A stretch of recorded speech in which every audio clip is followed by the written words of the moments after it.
9 feet deep into the water. But Douglas did not fear. For 1 second, he was very scared. He had not taken a deep breath. He was not prepared. He did not know how to swim. But he planned. He planned a strategy.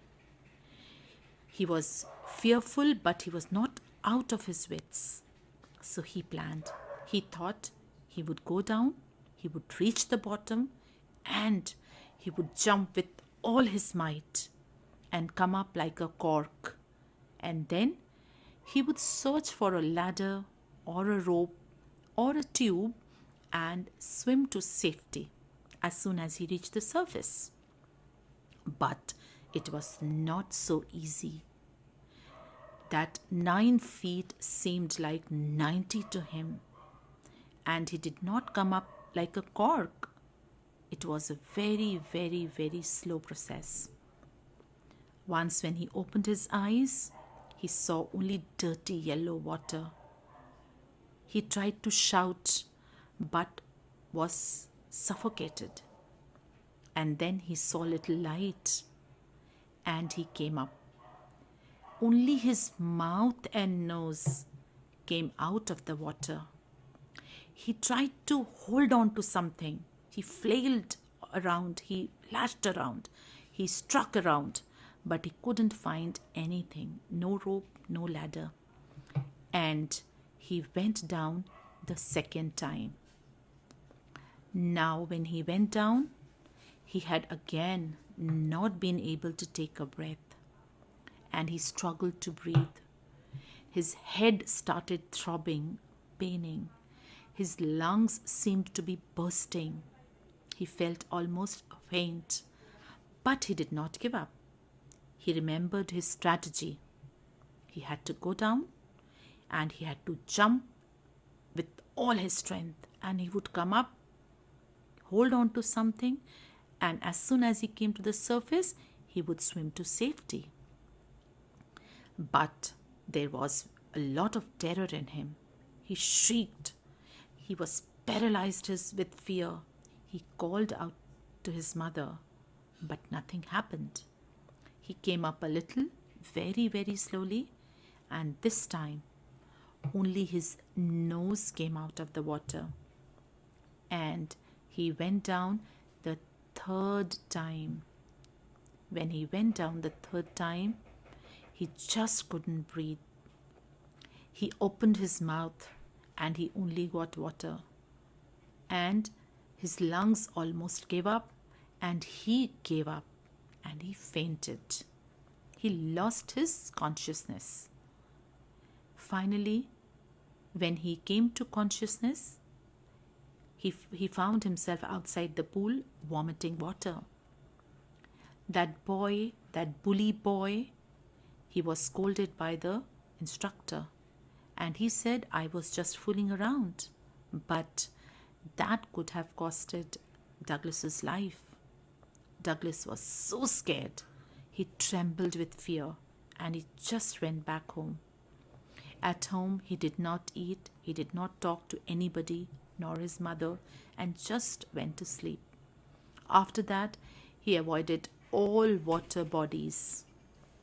He missed out all the fun on swimming, fishing, canoeing, boating. All his friends went for fishing and enjoyed themselves, but Douglas could not enjoy any of the sport. Then he grew up a little more, and he realized that his fears seemed to be a little baseless. Again, he decided to learn to swim and overcome his fear. Now, this time, he hired an instructor, and the instructor understood his fear. So, he put a belt around Douglas's waist and tied a rope to the belt. This rope went overhead a pulley, and the other side of the rope was held by the instructor. And the instructor asked him to swim to and fro, to and fro. Whenever the instructor loosened his grip, Douglas panicked. And then he asked Douglas to sit by the side of the pool and just kick his legs. Douglas couldn't even do that. His legs refused to work, they were paralyzed. Then he taught Douglas to inhale and exhale. Inhale outside and exhale in the water. So, piece by piece, the instructor taught Douglas. And gradually, Douglas got a little confident. After that, the instructor told him that my work is finished. Douglas took 6 months to learn to swim. And when the instructor said, my work is finished, Douglas thought the instructor's work was finished. But had he really overcome his fear? So he wanted to check that. So he went to his pool all alone and swam.